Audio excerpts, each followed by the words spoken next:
Welcome to the Coffee Clutch, a social gathering for good conversation over a cup of coffee. So grab your cup of coffee and let's get started.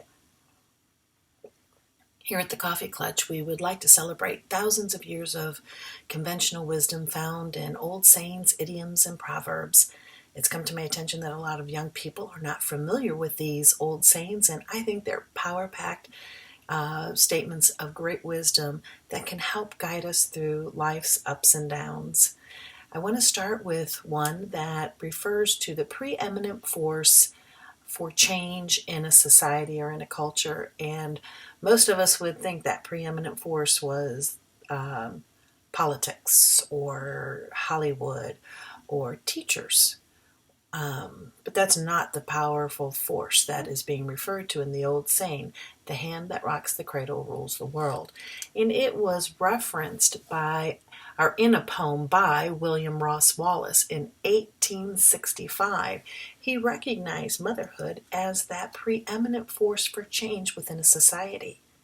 Now, that is so countercultural for us today because motherhood, let's be honest, has been put on a back burner to all the important things that we do in this world, like get our education and make money, have a career.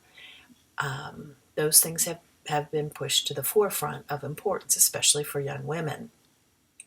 It was during the 60s, I would say, that motherhood began to be looked upon as a ball and chain and something that drug us down from meeting our full and wonderful potential, keeping us from breaking glass ceilings and being the strong women that we are. And the implied message there is that motherhood was for weak women, not very bright women. And yet, as mentioned in this old saying, it is the preeminent force for change within a society. And of course, that only makes sense because mothers are there to help guide and teach their children, to be the first to guide and teach their children in the way they think it's best for their children to grow. Now, I know that a lot of people would say that being a stay-at-home mom would just be so boring. How could you possibly want to be a stay-at-home mom? Would you be bored? Now, my mother had an old saying of her own. If you're bored, it's because you're boring. I would get so angry when she would say that when I was young, and yet she's right. Why would you be bored doing all the things that you can do when you're at home? Certainly there's some downtime when children are napping. You grab a good book and you educate yourself. Listen to a good podcast. Educate yourself. It's a tremendous opportunity for furthering your own education if you so choose. Moreover, being a mother requires you to wear many hats. You're the logistics operator. You are the project manager. You are the medic. You are the counselor. You are the teacher. You are many, many, many things to your children, all of which are very important, respectable, and challenging. It's challenging to be all those things to a child and to do it well. I don't know whether I've done it well or not, but I know that in the end, I've enjoyed watching my children grow, mature, become young adults, have some children of their own, starting their own families. It's been tremendously rewarding. And beyond just raising my family, motherhood prepared me for things I didn't really realize I'd be prepared to do.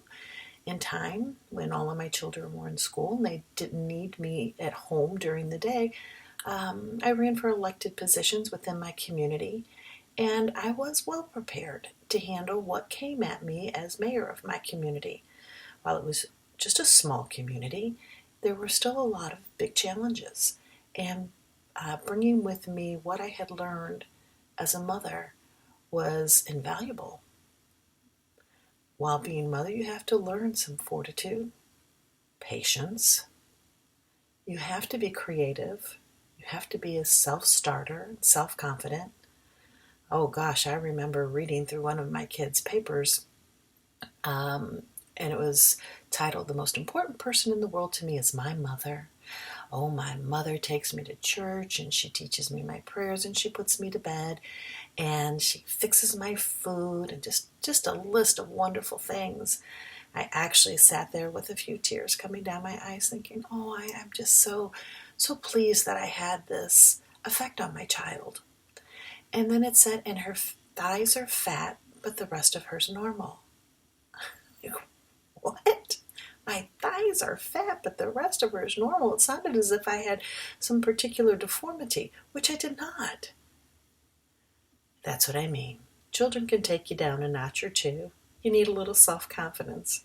In fact, you need a lot of self-confidence, and I could go through a number of stories where the kids, just the backhanded compliments you might receive, you do have to have a little self-confidence that maybe they just don't express themselves as well as you'd like for them to express themselves.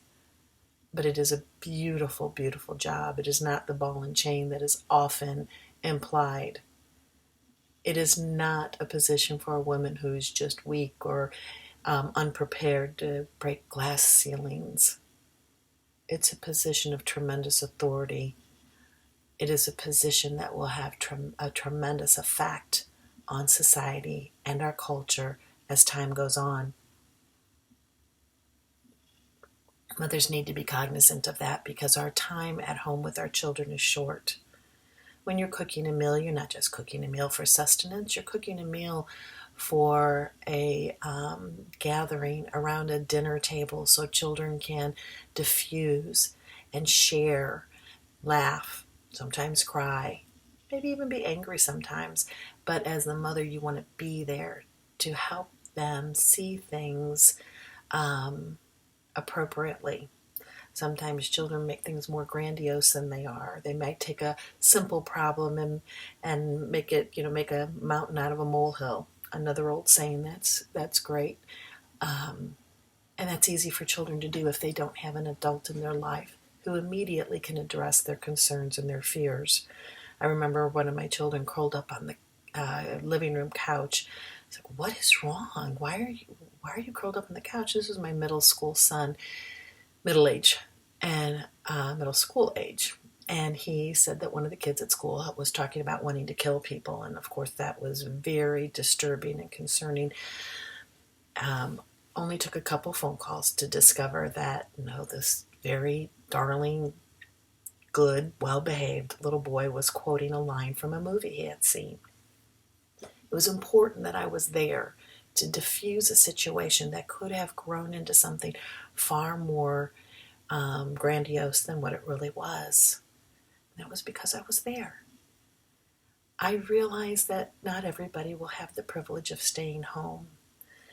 Everybody has to make their own decisions. I just want to encourage you women out there and you men out there who might be on the fence and might be wondering, is it worth staying home? I want to say, yes, it is. It's worth your being home, your being there with your children. There were leaders in this world, some of them not so good. Stalin was one who said something to the effect that, give me your children before the age of 5, I'll return them to you, but they'll be mine forever. And the reason that quote was so important was because he recognized the influence in a child's early development. And who better to help a child develop than the parent, than the mother? It is a wonderful and important position to have.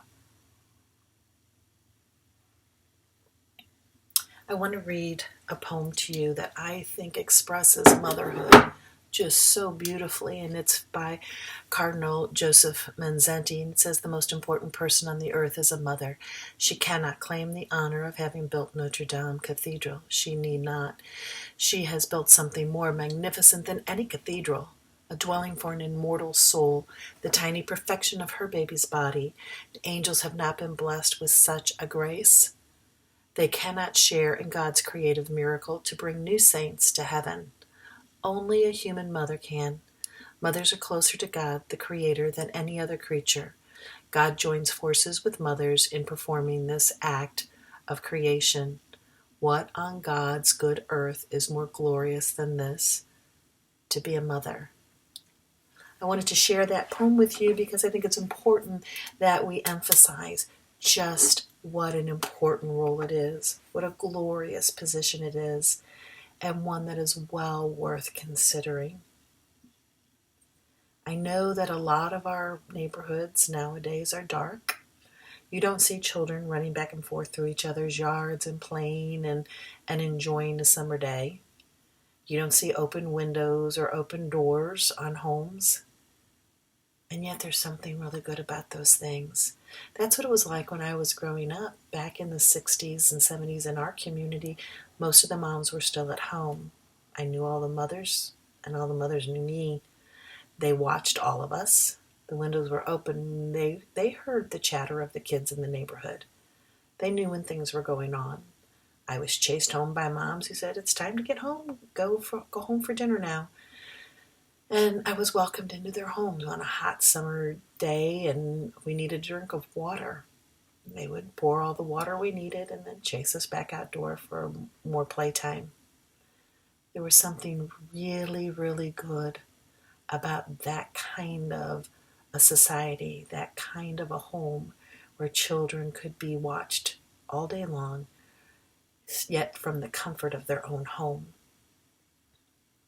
I know we're never going to go back to those days wholly and completely, but I hope that you take time to consider this old saying, the hand that rocks the cradle rules the world, and remember the powerful, important impact that a mother can have on a child's life, on society, on our culture. And I hope you will find value in that, and that you will consider it, and that you will consider it a privilege to be at home with your children. And I guarantee you, at the end of the day, you will not regret it. When you watch your children grow, you will be very fulfilled, very pleased, and there will always be time for you to go on to do the next chapter in your life once your kids are grown, or even just once they're all in full day school. There's a lot of time for all of us to do the things that we would like to do. So I hope you take some time to consider this. If you liked this podcast, I hope you will go ahead and click the like button. Offer any comments or conversation you'd like. I will try to respond to any of the comments that are written. And I hope to see you next time on the Coffee Clutch. Take care.